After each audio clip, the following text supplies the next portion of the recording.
I've gone to Bible college. I was one of the top junior Bible quiz champions in the entire country. So I'm going to just, as clearly as I can, and this will be the one spot I point back to so I don't say it in all my future videos. I don't believe that the Abrahamic God is real, which is the God we're mainly talking about on this channel. Well, Brandon, why not criticize all the other gods? Because I don't have the experience in those religions. I've gone to Bible college. I was one of the top junior Bible quiz champions in the entire country. I've gone to Bible college. I was one of the top junior Bible quiz champions in the entire country. I've gone to Bible college. I was one of the top junior Bible quiz. Yahweh, the Abrahamic God of the Protestant religion that I was indoctrinated into. No, not this time. It's totally made up. Pure fiction. This is where I feel like I have a voice to really speak out against. Now, I don't believe in Allah, but I'm not going to try to argue Quran scriptures. Not because I think they're so weighty and correct, but because I don't understand the context enough to have what I think is a fair say. There are many ex-Muslims that can handle that much better than myself, so I'll let them. But I do know what the average American Protestant thinks, not just in the fundamentalist groups, but in the progressive groups. And I do know that source material very, very well. Not this time. It never happened. It's false. We interrupt this program to bring you a special report.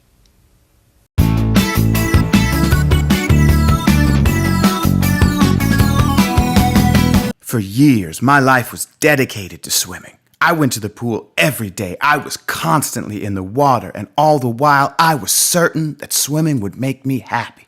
I thought it would give my life meaning.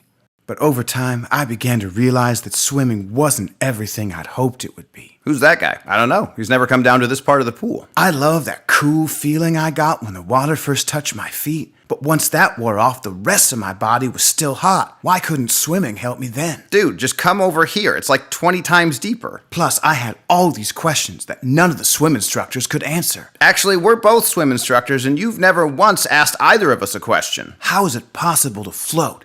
Why is it called a backstroke when you don't even stroke your back? Why do bad belly flops happen to good divers? Nobody could answer these questions. I can answer all those questions in like 30 seconds. Nobody was even talking about these things. That's literally what we do here all day, dude. Then I realized that in my zeal to be a great swimmer, I was rejecting all these amazing athletes that weren't in the pool. Like I met football players who were so much faster and more agile than I was. Why should I say that they weren't swimmers too? Because they're playing football instead of swimming! Now, I know that many of you will be hurt by my decision to leave the pool, especially those countless people I gave swim lessons to. Who let you give swim lessons? You can't even doggy paddle. I only doggy paddle. Now, I know what you're thinking. You're thinking, Tyler, you betrayed us. Tyler, now you're going to spend all your days insulting us and the things we still love in order to gain the approval and the money of your new swim-hating friends. But nothing could be further from the truth. Something you'll see very clearly when I release my new book. Swimming is stupid, and so are the people who like it. I bet he sells 500 copies. So one for every person who already wrote that book? So what's next for me? Well, I'm so glad I can finally say this out loud. I'm finally free to go where I've always belonged. I am finally ready to live my truth and commit myself to a lifetime